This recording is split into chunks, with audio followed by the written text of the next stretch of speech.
Madame, Monsieur, bienvenue dans ce journal. Réévaluation du partenariat entre la RDC et la MONUSCO, objet d'une réunion de sécurité élargie à la MONUSCO et à la force régionale de la communauté d'Afrique de l'Est, présidée par le chef de l'État. Les échanges ont porté sur les conditions d'une collaboration tripartite FARDC-MONUSCO et force régionale de la communauté d'Afrique de l'Est afin de concrétiser les résolutions du mini-sommet de Luanda du 23 novembre. Le détail avec nos confrères de la presse présidentielle.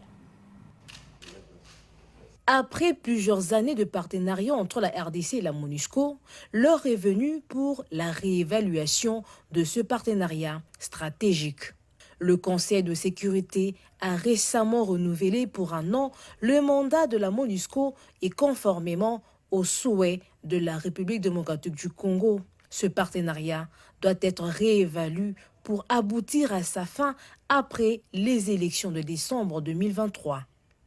Voilà pourquoi cette réunion RDC-MONUSCO prévue depuis quelques mois s'est tenue aujourd'hui sous l'autorité du président de la République, Félix-Antoine Tshisekedi Tshilombo. Les échanges ont porté sur les conditions d'une collaboration tripartite FARDC, MONUSCO et forces régionales de la communauté d'Afrique de l'Est, afin de concrétiser les résolutions du mini-sommet de Luanda du 23 novembre 2022 stipulant le cessez-le-feu, le retrait, le désarmement et le cantonnement des éléments du groupe terroriste M23 supplétif du Rwanda dans la guerre d'agression injuste subie par notre pays à l'est de son territoire. Réunis autour du commandant suprême des FARDC et PNC, Félix Tshisekedi, les membres du gouvernement concerné, les collaborateurs du président de la République et l'état-major général des FARDC avec les partenaires du pays, à savoir la MONUSCO et la force régionale, ont donc réfléchi sur la planification des actions des opérations entre les trois forces qui permettra de ramener la paix et la stabilité dans la partie est de la RDC. Il est question là aussi de discuter des missions respectives ou conjointes qui doivent être accomplies dans les cadres de la mission de la force régionale. Aujourd'hui, il était question de faire le point de la relation entre le gouvernement de la République démocratique du Congo et la mission des Nations Unies suivant l'esprit de la résolution qui a été adoptée. Vous savez que dans cette résolution, il a été aussi fait mention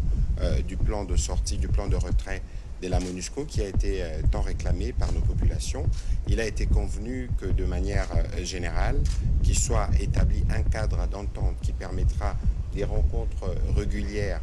entre la mission des Nations Unies en République démocratique du Congo et les gouvernements pour travailler principalement sur les 4 jalons qui ont été définis. En effet, sous son nouveau mandat en RDC, la MONUSCO est appelée à regagner la confiance des Congolais en accordant protection des populations civiles menacées de violences physiques, en apportant son appui au programme PDDRCS et à la réforme du secteur de la sécurité. Il est clairement indiqué le cheminement qui devra être fait avec la partie gouvernementale pour que, d'une façon accélérée, en mettant en œuvre le plan de transition qui doit être réévalué, comme l'a dit aussi le porte-parole du gouvernement, les jalons 1 à 4 et 15 procédant de processus électoral puissent être discutés dans un cadre d'entente qui a été agréé avec son Excellence le chef de l'État et devant le Premier ministre et les membres du gouvernement pour que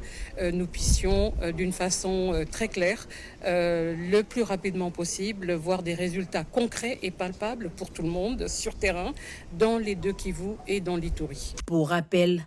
la résolution du Conseil de sécurité des Nations Unies de décembre 2022 s'était félicitée des processus régionaux, notamment le processus de Nairobi et de Luanda pour restaurer et imposer la paix dans la partie est du pays. Ainsi donc, la MONUSCO devrait soutenir les FARDC et la force régionale de la communauté d'Afrique de l'Est dans leur objectif de contraindre le M23 à cesser les hostilités, à se désarmer et se cantonner dans les zones désignées à cet effet. Peu avant cette réunion élargie, le président de la République avait convoqué la partie congolaise composée du vice-premier ministre des Affaires étrangères, le ministre de la Défense, le porte-parole du gouvernement, le conseiller spécial du chef de l'État en matière de sécurité, le coordonnateur de la sécurité interne et le mandataire spécial du chef de l'État, ainsi que l'état-major général pour pouvoir mettre en place une stratégie nationale.